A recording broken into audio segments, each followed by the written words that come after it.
Bonjour mes chères étoiles lumineux et lumineuses, j'espère que vous allez tous bien aujourd'hui. Bienvenue sur ma chaîne.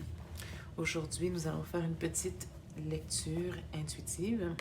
C'est une guidance en fait avec le livre Le Guide des anges de l'édition Coup d'œil. Nous allons faire appel aujourd'hui à l'ange Numia. C'est l'ange 72 afin de recevoir les messages de la source divine et de cet ange. Donc, le proverbe qui accompagne cet ange est « À chacun son objectif ». Ce qui compte est de l'atteindre avec enthousiasme. Donc, c'est un ange qui couvre la période du 16 au 21 mars. Son nom signifie « Dieu au sein de toutes choses ». C'est un ange qui symbolise la révélation et l'objectif à atteindre. Tout de suite, j'ai le terme de l'optimisme. En fait, ce que je reçois de notre guide, en fait, c'est l'importance de rester dans l'optimisme malgré les échecs passés, malgré les événements traumatisants que vous pouvez avoir vécu dans le passé. C'est important de ne pas rester dans ce concept aussi que votre bonheur peut faire de l'ombre à votre voisin, car ce n'est pas vrai. Il y a suffisamment d'énergie très élevée de la source afin que nous tous et nous toutes, nous soyons dans un bonheur inconditionnel pour notre personne et pour les autres. Nous avons acquis ce droit d'être heureux à la naissance. Vous allez me dire que ça ne se reflète pas nécessairement, n'est-ce pas, dans notre société, parce qu'effectivement, on est dans une société assez individualiste. Puis parfois, on a l'impression que notre bonheur peut compromettre le bonheur des autres. Notre bonheur peut rendre jaloux les autres. Ça peut aussi, certaines personnes me diront que effectivement, ça éveille une forme d'esprit de haine, un esprit de compétition. Si par exemple, vous parvenez à avoir une promotion dans votre milieu du travail, ça peut semer un petit peu d'envie, de jalousie. On a l'impression que notre bonheur peut inconsciemment influer négativement sur autrui. Mais voyez-vous, c'est une fausse croyance, c'est une fausse perception. En fait, votre bonheur ne va qu'uniquement éveiller une insécurité en l'autre que l'autre personne n'a pas tenté de travailler et qui a pourtant soit toujours été présente inconsciemment, c'est-à-dire que l'autre personne n'a pas pris conscience qu'il avait une insécurité à travailler, ou bien s'il a toujours su qu'il avait cette forme de jalousie ou insécurité, c'est que cette autre personne n'a pas décidé de travailler sur ses peurs, sur son impression de auto-limitation qu'il s'est mise dans son esprit. Parce que si votre frère et votre sœur peuvent atteindre un objectif, c'est parce que cette personne a décidé de mettre l'effort nécessaire pour atteindre cet objectif. Donc, si cet objectif est palpable, est possible, ça veut dire que cet objectif est atteignable par tous et chacun. Par contre, nous allons repréciser un élément. Dieu a mis en chacun de nous des prédispositions de naissance et souvent qui viennent de notre lignée familiale, de notre héritage transgénérationnel. C'est-à-dire, ça vient souvent d'un héritage familial. Nous avons tous et chacun des prédispositions qui viennent un petit peu de notre descendance, qui fait en sorte que dans certaines sphères d'activité ou certaines sphères de connaissances, nous sommes prompts à mettre en place, mettre en œuvre certaines choses beaucoup plus facilement que d'autres. Cependant, ce n'est pas tout le monde qui a suffisamment fait de la croissance personnelle sur sa personne pour découvrir ses dons, ses capacités naturelles, ses connaissances qui sont, disons, beaucoup plus disponibles dans certaines sphères par rapport à d'autres sphères. OK? C'est-à-dire que vous allez remarquer, certains chanteurs viennent d'une famille qui ont qui sont dans le chant ou encore dans le domaine de la musique. Certains pianistes, leurs parents sont pianistes ou sont violonistes. Beaucoup de chanteurs, leur mère ou leur père ont été dans le chant. Moi, par exemple, je suis passionnée de danse, mais dans ma famille, ça allait de soi. La danse et ce qui était un petit peu artistique. En fait, ça fait partie de ce qui contribue au bonheur. La danse, le chant, le rythme, c'est quelque chose qui va de soi. Donc, pour moi, c'était très naturel de savoir que tout ce qui est le rythme, la musique, c'est un élément indispensable, par exemple, dans ma vie de tous les jours ou dans mes activités. Mais je sais que, par exemple, c'est dans la femme. Ça vient d'une lignée ou un petit peu familiale. Il y en a d'autres, c'est la lecture. Il y en a d'autres, c'est la poésie. Il y en a, c'est la peinture. Il y en a, c'est la sculpture. Il y en a que c'est la technologie, tout ce qui est aussi un petit peu informatique, tout ce qui est... C'est très vaste. Il y en a d'autres, c'est ce qui est en ce qui a trait à la nature. Il y en a qui connaissent tous les types d'animaux. Il y en a qui connaissent tout ce qui est lié aux plantes. Donc, c'est pour simplement mentionner le fait que vous pouvez vous diriger vers ce qui vous passionne. Vous pouvez avoir confiance en vous parce que souvent, ce sont des passions qui remontent aussi dans votre lignée.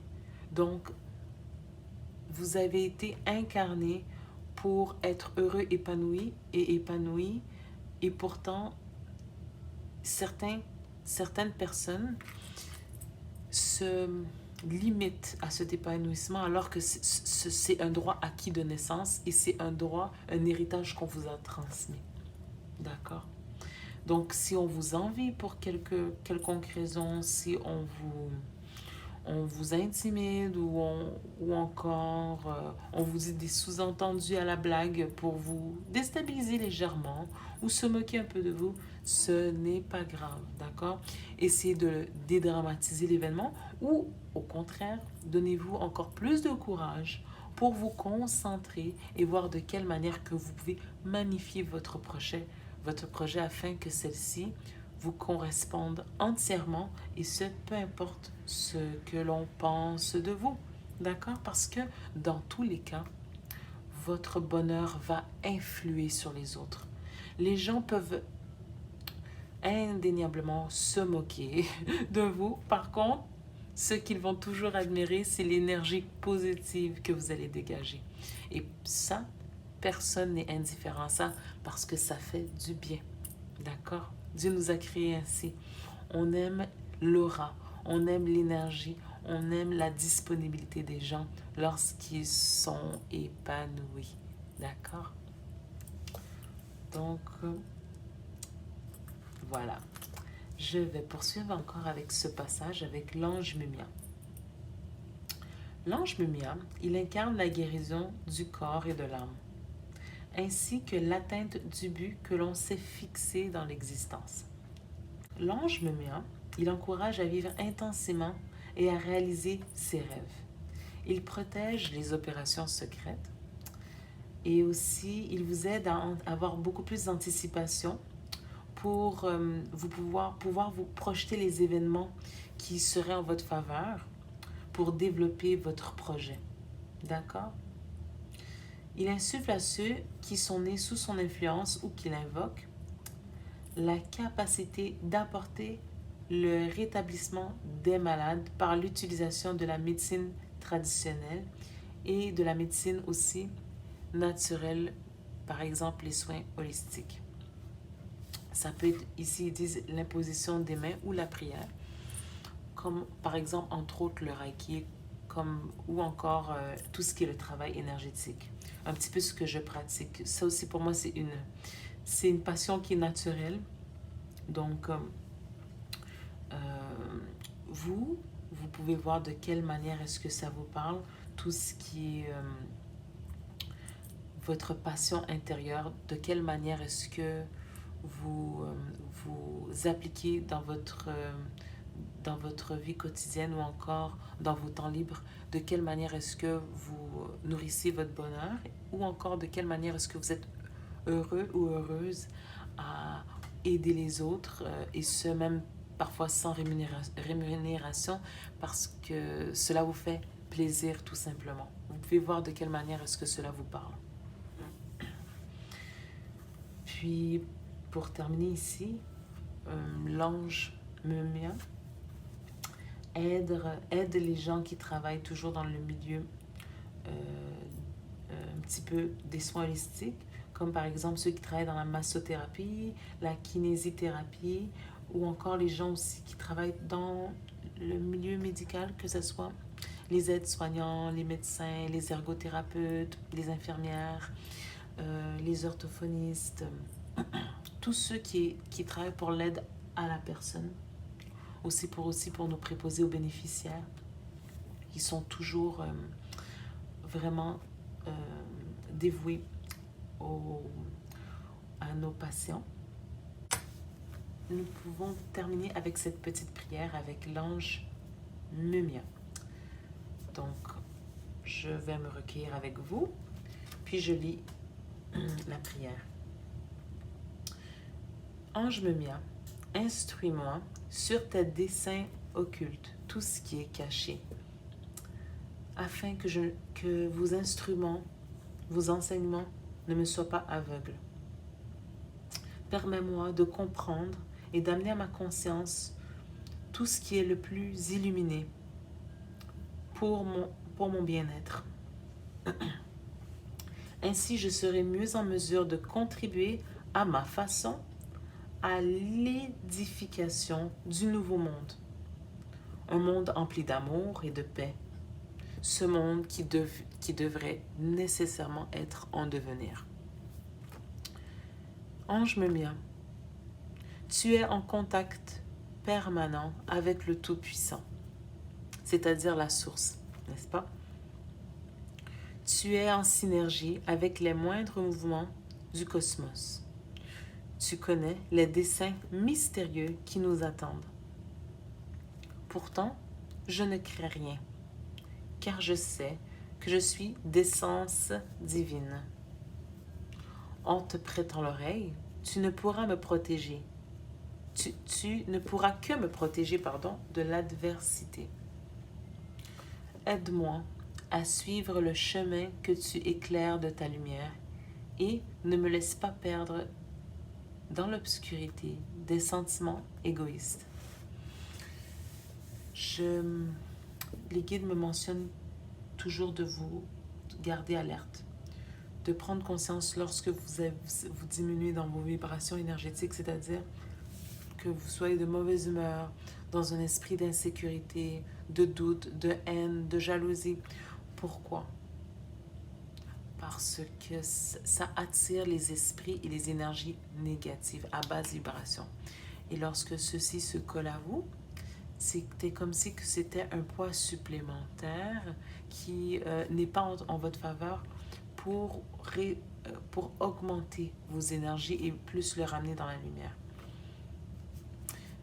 La meilleure manière simplement de se dégager de ces énergies négatives, de ces esprits négatifs, ces entités, c'est simplement travailler sur vos émotions négatives et de dire tout simplement la haine vis-à-vis de moi-même, cette énergie négative n'est pas la bienvenue. Je m'aime inconditionnellement, la manière que la source Dieu m'a créée, et j'aime mon prochain comme moi-même. Et je ne permets aucune énergie négative de se coller à moi pour me faire douter de ce qui est et ce qui sera toujours.